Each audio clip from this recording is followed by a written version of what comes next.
عورت کو اگر ہم بیٹی کے روپ میں دیکھیں تو شرم و حیا کا پیکر، بہن ہو تو خوددار، بیوی ہو تو سلیقہ شعر، ماں ہو تو اس کے قدموں تلے جنت، تربیت اس کی پہچان اور باوقار رہنا اس کی شان ہوا کرتی ہے۔ اب اس کی ذاتی کردار کی تعمیر کے حوالے سے یا اصلاح کے تعلق سے بات کریں تو دین اسلام اتنا خوبصورت کوڈ آف لائف ہمیں عطا کرتا ہے، ایک با مقصد زندگی گزارنے کا ہمیں مکمل طریقہ اس میں سکھا دیا گیا ہے۔ ایسے میں ایک عورت بینگ ماں، بہن، بیٹی جب اپنی زندگی کے ہر اچھے آسن عمل کی بنیاد رضائے الہی کو اور خوشنودی رسول اللہ صلی اللہ علیہ وآلہ وسلم کو بنا لیتی ہے تو پھر اس کے ذاتی کردار کی بھی اصلاح ہوتی چلی جاتی ہے، عمل احسن ہوتا چلا جاتا ہے، اس نے اخلاق اور سیرت و کردار کی بھی تعمیر ہوتی چلی جاتی ہے اور خشیت الہی کے اس ٹرو جوہر اور ایسنس سے وہ مالا مال ہوتی چلی جاتی ہے،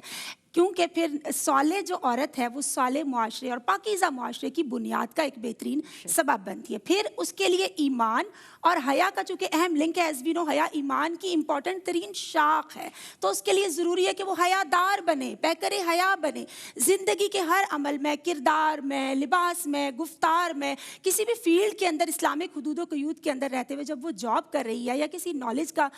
گین کرنے کے لیے جا رہی ہے، علم حاصل کر رہی ہے، تو اسے چاہیے کہ وہ پیکر حیا بنے، کیونکہ حیا اس کے سیرت و کردار میں، گفتار میں نظر آنا بہت ضروری ہے، کیونکہ ڈیفینیٹلی جب وہ گھر سے باہر جا رہی ہے، ایز اے اسٹوڈنٹ جا رہی ہے یا اسلامک لمیٹیشنز کا خیال کرتے ہوئے کوئی بھی اچھی فیلڈ میں جاب کری جس کی اسلام اجازت دیتا ہے، تو وہ پریزنٹ کر رہی ہے اپنی فیملی کو، تو اس کو چاہیے کہ وہ باوقار طریقے سے ایک اچھے ڈریس کوڈ کے ساتھ مہذب کلچرڈ وے میں باہر نکلے اور اسے پتہ چلنا چاہیے کہ she belongs to a very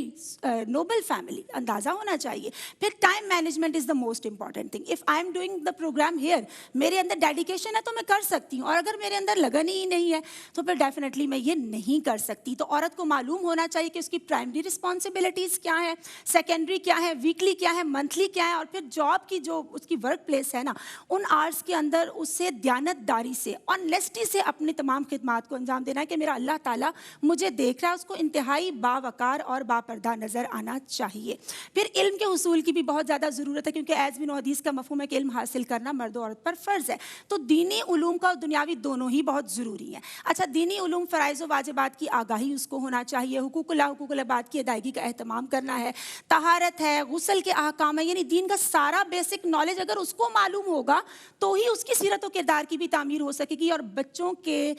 سیرت و کردار کے اندر ان کو وہ بہتر طور سے پیوست کر سکتی ہے، راسخ کر سکتی ہے۔ عہد رسالت مآب صلی اللہ علیہ وآلہ وسلم میں بے شمار خواتین حفاظ بھی تھیں، اور ہم جانتے ہیں حضرت عائشہ صدیقہ رضی اللہ تعالیٰ عنہ انتہائی بہترین ٹیلنٹڈ محدثہ ہیں آپ، اور ٹیلنٹڈ اسکالر۔ حضرت حفصہ رضی اللہ تعالیٰ عنہ بہترین قاریہ، حافظہ، آپ ادیبہ تھیں، آپ لکھا کرتی تھیں۔ تو دین اسلام تو چاہتا ہی یہی ہے کہ ہم اچھا اسلامک نالج، دینی اور دنیاوی علوم حدود و قیود کے اندر جو ہمیں بتا دی گئی ہیں، ہماری رہنمائی کر دی گئی ہے، ہم حاصل کریں اور اسلامک سوسائٹی کی تعمیر میں اپنا مثبت رول پلے کریں۔ لیکن یاد رکھیے، زمین جتنی زرخیز ہوگی نا تو پودا اتنا ہی شاندار نکلے گا۔ پھر وہ عورت جس کی اپنی سیرت و کردار کی اصلاح ہوگی، اپنے حیا وقار کا حفاظت کا اہتمام کرے گی اور دینی اور دنیاوی علوم سے آراستہ ہوگی، تو یقیناً بہتر افراد کی تشکیل کر سکتی ہے اور وہ بہتر طریقے سے معاشرے میں پارٹیسپیٹ کر سکتے ہیں۔ فار ایگزامپل، ایک عورت ڈاکٹر ہو تو مسیحا بن سکتی ہے، اگر وہ اسکالر ہو، خود بھی اسے معرفت ہوگی نالج کی،